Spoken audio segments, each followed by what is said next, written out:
그 여자네 집, 박완서. 이 작품은 박완서 작가가 김용택의 시 그 여자네 집을 창작 동기로 하여 만드기와 곱다니에 이루어지지 못한 사랑을 통해 민족사의 순환을 그려낸 소설입니다. 지난 여름 작가 회의에서 북한 동포 돕기 시 낭송회를 한 적이 있다. 시인들만 참석하는 줄 알았더니 각계 원로들도 자기가 평소에 애송하던 시를 낭송하는 순서가 있다고 나한테도 한 편 낭송해 달라고 했다. 내가 원로 소리를 듣게 된 것이 당혹스러웠지만 북한 돕기라는데 핑계를 둘러대고 빠질 만큼 빤질빤질하지는 못했나 보다. 하겠다고 했다. 그러나 거역할 수 없는 명분보다 더 중요한 것은 낭송하고 싶은 시가 있었다는 게 아니었을까? 그 무렵 나는 김용택의 그 여자네 집이라는 시에 사로잡혀 있었다. 김용택은 내가 좋아하는 시인 중에 한 사람일 뿐 가장 좋아하는 시인이라고는 말 못하겠다. 마찬가지로 그 여자네 집이 그의 많은 시 중 빼어난 시인지 아닌지도 잘 모르겠다. 그 여자네 집은 다음과 같다. 가을이면 은행나무 은행잎이 노랗게 물드는 집. 해가 저무는 날 먼 데서도 내 눈에 가장 먼저 띄이는 집. 생각하면 그리웠고 바라보면 정다운 집. 어디 갔다가 늦게 집에 가는 밤이면 불빛이 따뜻한 불빛이 검은 산 속에 살아있는 집.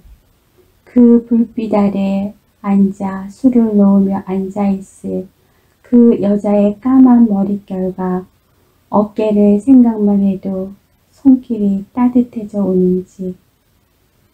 살구꽃이 피는 집. 봄이면 살구꽃이 하얗게 피었다가 꽃잎이 하얗게 담 너머까지 날리는 집. 살구꽃 떨어지는 살구나무 아래로 물을 길어오는 그 여자 물동이 속에 꽃잎이 떨어지면 꽃잎이 일으킨 물결처럼 가 닿고 싶은 집. 샛노란 은행잎이 지고 나면 그 여자, 아버지와 그 여자 큰 오빠가 지붕에 올라가 하루 종일 노랗게 지붕을 이는 집, 노란 집. 어쩌다가 열린 대문 사이로 그 여자네 집 마당이 보이고 그 여자가 마당을 왔다 갔다 하며 무슨 일이 있는지 무슨 말인가 잘 알아들을 수 없는 말소리와 옷자락이 언뜻 보이면 그 마당에 들어가서 나도 그 일에 참여하고 싶은지. 마당에 햇살이 노란 집, 저녁 연기가 곱게 올라가는 집, 뒤안에 감이 붉게 익는 집, 참새떼가 지저귀는 집, 눈 오는 집, 아침 눈이 하얗게 처마 끝을 지나 마당에 내리고 그 여자가 몸을 웅숭거리고 아직 쓸지 않은 마당을 지나 뒤안으로 김치를 내려가다가 아따 눈이 참말로 이쁘게 돈다이 하며 눈이 가득 내리는 하늘을 바라보다가 속눈썹에 걸린 눈을 털며 김치독을 열 때 하얀 눈송이들이 김치독 안으로 하얗게 내리는 집. 김치독에 엎드린 그 여자의 등허리에 하얀 눈송이들이 하얗게 내리는 집. 내가 목화송이 같은 눈이 되어 내리고 싶은 집. 밤을 새워 몇 밤을 새워 눈이 내리고 아무도 오가는 이 없는 듯 늦은 밤 그 여자의 방에서만 따뜻한 불빛이 새어나오면 발자국을 숨기며 그 여자네 집 마당을 지나 그 여자의 방 앞 뜰방에 서서 그 여자의 눈 맞은 산을 보며 머리에 어깨에 쌓인 눈을 털고 가만히 내리는 눈송이들도 들리지 않는 목소리로 가만히 그 여자를 부르고 싶은지 그 여자 네 집. 어느 날인가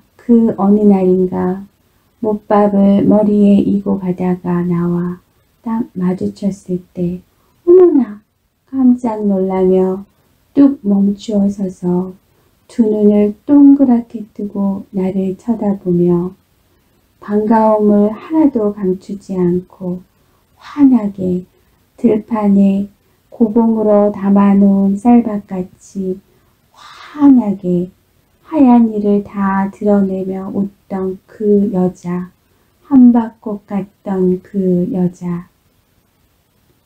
그 여자가 꽃같은 19살까지 살던지 우리 동네 바로 윗동네 가운데 고사 쳤지. 내가 밖에서 집으로 갈 때 차에서 내리면 제일 먼저 눈길이 가는 집. 그 집 앞을 다 지나도록 그 여자 모습이 보이지 않으면 저절로 발걸음이 느려지는 그 여자네 집. 지금은 이 세상에 없는 그 집. 내 마음속에 지어진 집. 눈 감으면 살구꽃이 바람에 하얗게 날리는 집. 눈 내리고 눈이 살구나무 살가지 사이로 목화송이 같은 눈이 사흘이나 내리던 집. 그 여자네 집. 언제나 그 어느 때나 내 마음이 먼저가 있던 집. 그 여자네 집. 생각을 하면 내가 녹색평론에서 그 시를 처음 읽고 깜짝 놀란 것은 이건 바로 우리 고향의 마을과 곱다니와 만드기 이야기다 싶었기 때문이다. 지금은 칠순이 훨씬 넘은 장만득 씨는 아직도 문학청년 기질을 가지고 있다. 불과 몇 년 전까지만 해도 신주문에 철만 되면 가슴이 울렁거린다고 했다.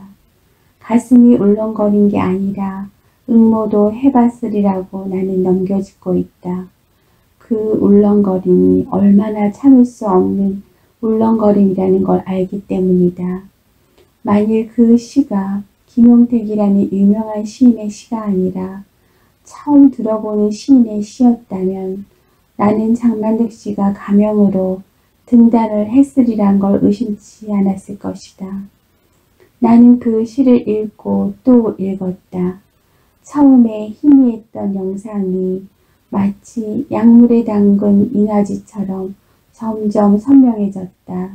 숨어있던 수줍은 아름다움까지 낱낱이 드러내자 나는 마침내 그리움과 슬픔으로 저린 마음을 주체할 수가 없어서 혼자서 느릿느릿 포도주 한 병을 비웠다. 곱다니는 범강 장다리 같은 아들을 내리내시나 둔 집의 막내이자 고명딸이었다. 부지런한 농사꾼의 아버지와 착실한 아들들은 가을이면 우리 마을에서 제일 먼저 이영을 이었다. 5 장정이 휘딱 휘줄이건만 제일 먼저 곱다니네 지붕에 올라앉아 부산을 떠드는 건 만득이었다. 만득이는 우리 동네의 유일한 읍내 중학생이라 품앗이 일에서는 저절로 제외되곤 했건만 곱다니네가 일손이 모자라는 집도 아닌데 제일 먼저 달려들곤 했다. 곱다니의 작은 오빠하고 만득이는 친구 사이였다. 그래도 마을 사람들은 만득이가 곱다니네 집이라면 발벗고 나서고 싶어하는 게 친구네 집이어서가 아니라 그 여자 곱다니네 집이기 때문이라는 걸 알고 있었다. 부엌에서 더운 점심을 짓느라 연기가 곱게 올라가는 따뜻한 가을날 곱다니네 지붕에 제일 먼저 뛰어올라 깃발처럼 으스대는 만드기를 보고 동네 노인들은 제 색시가 고우면 처갓집에 말뜨개도 절을 한다더니만 하고 혀를 찼지만 그건 곧 만드기가 곱단이 신랑이 되리라는 걸 온 동네가 다 공공연하게 인정하고 있다는 증거였다. 둘 사이는 그들보다 어린 우리 또래들 사이에도 선망의 대상이었다. 우리들은 그들 사이를 연애를 건다고 말하면서 야릇하게 마음 설레곤 했다. 40년대의 보수적인 시골 마을에서도 젊은 남녀가 부모 몰래 사랑을 나누는 일이 없었던 건 아니었나 보다. 누가 누구하고 바람이 났다던가 눈이 맞았다던가 심지어는 배가 맞았다는 소문까지 날 적이 있었다. 그건 부모가 얼굴을 못 들고 다닐 만한 스캔들이었고 그 뒤끝에도 거의 다 너절하거나 깨작지근한 것이었다. 곱다니하고 만드기가 좋아하는 것을 바람났다고 말하지 않고 연애 건다고 말한 것은 그런 스캔들과 차별짓고 싶은 마음에서였을 것이다. 마을 사람들로서는 일종의 애정이요 동경이었다. 남자들은 서당에서 한문 공부를 하고 여자들은 어깨 너머로 업문을 해독할 수 있을 정도로 까막눈을 면했다 하나 읍에서 20여리나 떨어진 이 마을에서 신식학교 교육은 아직 먼 풍문이었다. 그러나 귀에만 닿으면 자식에게만은 시켜보고 싶은 거였다. 연애에 대해서도 비슷한 생각을 가졌던 것 같다. 도시에서 배운 사람들이 하는 괴화된 풍속에 대한 거역할 수 없는 호기심을 가지고 있었다. 젊은 사람들 사이에서뿐만 아니라 사사건건 트집잡기 좋아하는 노인네들한테까지 인정받은 거나 다름없었다. 왜냐하면 그들이 미처 연정을 느끼기 전부터 둘이 짝이 된다면 얼마나 보기 좋은 한 쌍이 될까 눈을 가느스름이 뜨고 상상하는 것만으로 즐거워한 게 노인들이었기 때문이다. 만드기나 곱다니네나 1년 개량하기에 모자라지도 넘치지도 않을 토지를 가진 자작놈이었고 인품이 후하여 어려운 사람 살필 줄 아는 집안이었다. 만드기는 위로 누나들만 있었고 곱다니는 오빠들만 있어서 기다리던 귀한 아들, 딸이었다. 제 집에서 귀히 여기는 자식은 남들도 한 번 볼 거 두 번 보면서 덕담을 아끼지 않는 법이다. 그들 또한 그러하였다. 곱다니는 시골 아이답지 않게 살같이 희고 맑은 눈에 속눈썹이 길었다. 나는 그녀의 속눈썹이 얼마나 길었는지 태어날 말을 몰랐었는데 김용택의 시 중에서 마침내 가장 알맞은 말을 찾아냈다. 한방눈이 내려앉아서 쉴 만큼 길었다. 한방눈은 녹아 이슬방울이 되고 촉촉이 젖은 눈썹이 그녀의 검은 눈동자의 그늘을 들이우면 목석의 애간장이라도 녹일 듯 애틋한 표정이 되곤 했다. 만드기는 총명하여 하나를 가르치면 열을 알았고 생긴 것 또한 관옥 같았다. 총구석에서는 드문 일들이었다. 만드기가 개천에서 난 용이라면 곱다니는 진흙 땅에 핀 연꽃이었다. 누가 먼저랄 것도 없이 둘이 장차 신랑 각시가 되면 얼마나 어여쁜 한 쌍이 될까 하는 소리가 저절로 나왔다. 이구동성으로 두 사람의 천생연분을 점친 것이다. 양가의 처지 또한 서로 기울지도 넘치지도 않았고 어른들은 소박하고 정직하여 남들이 사익감 며느리감으로 점찍어준 아이들을 어려서부터 눈여겨보며 아름답고 늠름하게 자라는 걸 서로 기특해 하며 귀여워하였다. 곱다니와 만드기는 우리 마을의 화초요 꿈이었다. 그러나 한두 번이라도 중매를 서본 사람은 알 것이다. 남 보기에는 하늘이 정해준 배필처럼 어울리는 한 쌍이 있어 그들을 맺어주는 것에 거의 소명의식 같은 걸 느끼고 중매에 나서지만 본인은 의외로 냉담한 경우가 많다는 것을, 남자와 여자가 서로 연정을 느끼는 건 신의 장난질처럼 인간의 계획 밖의 일이다. 남이 잘 나서서 잘 되기를 꾀하거나 도와주려고 하면 대래 어깃장을 놓은 속성까지 있는 것 같다. 그러나 만드기와 곱다니는 마을 사람들의 꿈을 배반하지 않았다. 곱다니가 만드기를 보면 유난히 부끄러움을 타기 시작한 게 그 증거였다. 곱다니가 만드기 때문에 방구리를 깨뜨린 일은 두고두고 동네 사람들의 입에 오르내렸다. 윗말 아랫말 합쳐야 20여밖에 안 되는 작은 마을이라 우물이 하나밖에 없었다. 물 깃는 일은 전적으로 아낙네들 몫이었고 물동이를 이고도 동이를 손으로 잡는 법 없이 두 손을 자유롭게 놀리며 고개도 이리저리 돌려볼 것 다 보고 다닐 수 있어야 비로소 살림에 관록이 붙은 주부였다. 계집애들은 엄마들의 그런 솜씨에 찬탄의 눈길을 보내는 한편 언젠가는 자기들도 그런 최고의 경지에 도달하지 않으면 안 된다는 압박감을 가졌음직하다. 계집애들은 어려서부터 물동이를 이고 싶어 했다.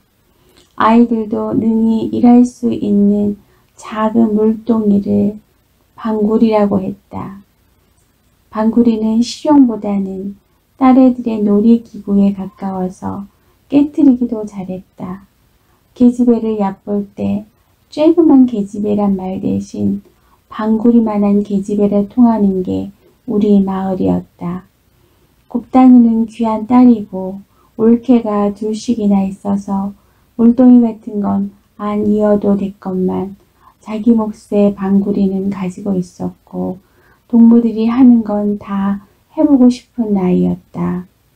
그러나 머리에 인 방구리 손잡이를 양손으로 움켜잡지 않고는 한 발자국도 못 되는 초보였다. 그렇게 방구리로 물을 길어 가는데 저만치서 만드기가 오는 게 보였다. 만드기는 방구리를 들어주려고 급히 달려오고 그걸 본 곱다니는 에구머니나 흘러내린 치마 말기를 축혀 올리려고 급히 방구리 손잡이를 놓아버린 것이다. 방구리가 깨진 건 말할 것도 없다. 곱다니가 18살 가슴이 살구시만큼 부풀어 올랐을 무렵이었다. 저고리를 짧게 입고 치마 말기로 가슴을 동일 때라 임지를 할 때면 겨드랑과 가슴이 드러나게 돼 있었다. 그 무렵에 우리 고장의 풍습으로는 젊은 여자들도 거기에 대한 수치감이 별로 없었다. 임을 이고 가는 엄마 뒤에 업힌 아이가 겨드랑이 밑으로 엄마의 앞가슴을 더듬거나 끌어당겨 빨기까지 하는 모습도 흔히 볼 수 있었다. 가슴에 대한 수치심도 일종의 문화현상이 아닐까? 그 시절엔 엄마의 가슴은 아이들의 밥그릇 정도로 여겼던 반면 배꼽을 드러내는 건 수치스럽게 여겼다. 처녀는 좀 달랐겠지만 그런 풍토에서 방구리를 깨트리면서 가슴을 가리고 싶어 했던 것은 예사스러운 일은 아니었다. 우리 마을에서 만드기가 제일 먼저 읍내 중학교로 진학하자 곱다니는 아버지를 졸라 십리 밖에 새로 생긴 소학교 분교에 입학했다. 방구리 사건이 있고 나서였다. 분교를 간이 학교라고 불렀고 입학하는 데는 연령 제한 같은 것도 없었다. 남학생 중에는 아이 아범도 있을 정도였다. 중학교도 마찬가지였나 보다. 만드기도 소학교만 나오고 몇 년 집에서 농사를 거들다가 서울로 시집간 큰 누나가 신식 교육의 필요성을 역설해서 상급 학교에 가게 됐으니 늦공부인 셈이었다. 간이학교는 우리 마을에서 읍으로 가는 도중에 있는 김내골이라는 50여호가 넘는 인근에서 가장 큰 마을에 있었다. 고개를 2번 넘고 시냇물을 1번 건너야 했다. 만드기와 곱다니가 등하굣길을 자연스럽게 같이 했을 것은 말할 것도 없다. 겉으로 보기에 두 사람이 이별나 보이진 않았다. 늘 곱다니가 한참 뒤져서 걷고 만드기는 휘적휘적 앞서가다가 기다려주곤 했다.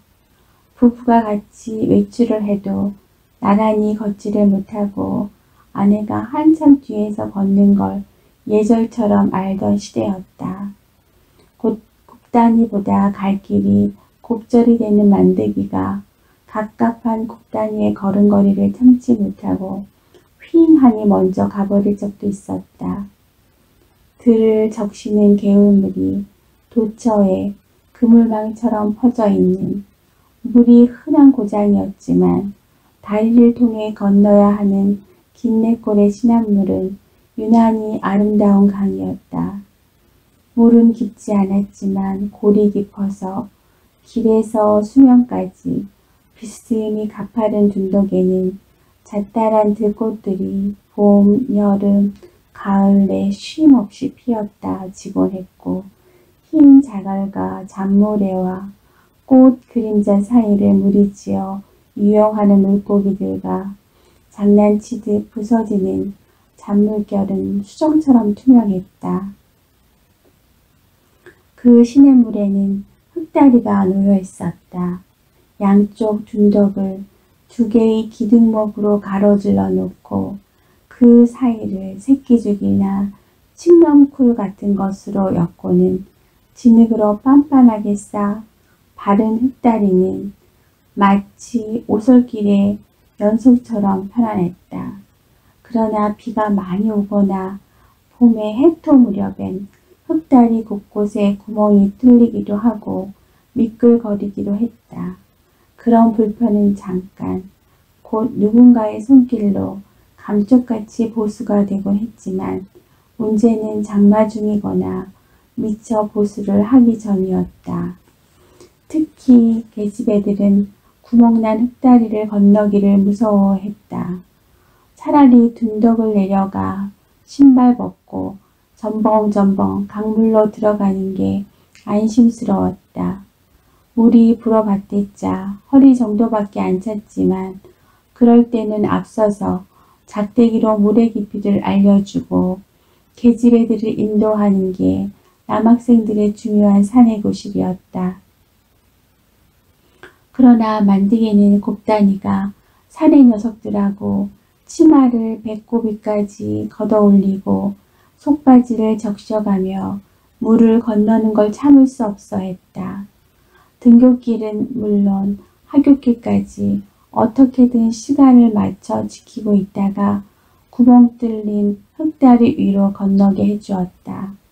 흙다리를 건너면서 곱다니가 얼마나 무섬을 타고 앙탈을 하고 그러면 만드기는 그걸 다 받아주며 다독거리느라 길지도 않은 흙다리 위에서 둘이 몇 번씩이나 서로 얼싸안는다는 소문이 자자하게 퍼지곤 했다. 그러나 구닥다리 노인들도 그런 소문을 망신스러워하지 않고 귀엽게 여겼다. 둘은 어차피 혼인할 테고 둘이 서로 좋아하는 것은 아름다운 한 쌍의 새가 부리를 비비는 것처럼 예쁘게만 보였다. 흙다리가 아니라 연의 다리라는 소리도 악의라고는 없었다. 중학교 상급반으로 오르면서 만드기는 문학의 눈을 뜨게 된 것 같다. 한동안 그는 온해의 무도라는 시집을 책가방에 넣지 않고 옆구리에 끼고 다닌 적이 있는데 그게 그렇게 멋있어 보일 수가 없었다. 학교 문턱에도 못 가보니도 남자들은 한문을 다 읽을 줄 알았다. 서당이 마을 사내들의 의무교육기관처럼 되어 있었다. 오네이 무도라고 붙여서 읽을 수는 있어도 그게 무슨 뜻인지 확 오는 게 아니었다. 글자는 한자 것만 그 낱말이 불러일으키는 이미지는 이국적이고 하이칼라한 것이었다. 어디서 흘러 들어온 말인지 하이칼라란 말이 우리 마을 젊은이들 사이에서 한창 유행할 때였다. 어딘지 이국적이고 약간 겉멋들어 보이는 건 뭐든지 하이칼라라고 했다. 마을 젊은이들 사이에서 춘원 바람을 일으킨 것도 만득이었다. 흑, 단종회사, 무정 같은 춘원의 책이 젊은이들 사이를 돌며 나달나달해질 때까지 읽혔다. 책은 나달나달해졌지만 거기 한번 맞들인 청년들의 눈빛은 별처럼 빛났다. 그러나 고 춘원이 창씨 계명에 앞장서고 청년들을 전쟁터로 내모는 연설을 했다는 말을 퍼뜨려 청년들을 시리에 빠뜨리고 헷갈리게 만든 것도 만득이었다. 그가 마을 청년들의 정신의 맥을 쥐었다 폈다 한다고 해도 과언이 아니었다. 2차 세계대전이 말기에 접어들면서 마을의 형편도 날로 어려워지고 있었지만 젊은이들의 정신의 기갈은 그보다 더 심각하였기 때문에 먹혀들기도 그만큼 쉬웠다. 만드기가 퍼뜨린 책 때문에 마음이 통하게 된 젊은이들이 모여서 문학 얘기도 하고 세상 돌아가는 일에 울분을 토로하기도 하는 모임이 자연히 형성되었는데 거기서도 중심 인물은 물론 만드기였다. 그러나 고작 만학의 중학생이었다. 식민지 청년의 의식 있는 모임이라기보다는 만드기의 지적 허영심을 충족시키는 장이었다. 그는 가끔 자기가 쓴 시를 비장한 어조로 읽어주곤 했는데 그중 곱단이가 눈물이 글썽일 정도로 좋아하는 시가 나중에 알고 보니 임화의 시 뒷부분이었다. 오늘도 연기는 구름보다 높고 누구이고 청년이며 너무나 좁은 하늘을 넓은 희망의 눈동자 속 깊이 호수처럼 담으리라. 벌리는 팔이 아무리 좁아도 오 하늘보다 너른 나의 바다. 이런 시였는데 팔 벌리고 오 하늘보다 너른 나의 바다 할 때는 어찌나 격정적으로 목매어 부르는지 곱단이는 그때마다 만드기를 더 넓은 세상으로 내놓아야 할 것 같아 가슴이 떨리곤 했다. 곱단이는 나에게 가끔 만드기가 보낸 편지를 보여줄 적이 있었다. 누가 보여달란 것도 아닌데 보여주는 게 계면쩍었던지 혼자 보기 아까워서 라는 말을 덧붙이곤 하였다. 연애 편지를 혼자 보기 아까워한다는 건 실상 말이 안 되는 소리다. 그건 보여줘도 무관한 담백한 편지라는 뜻도 되지만 곱단이 보기에 그럴듯한 문학적 표현을 자랑하고 싶어서이기도 했을 것이다.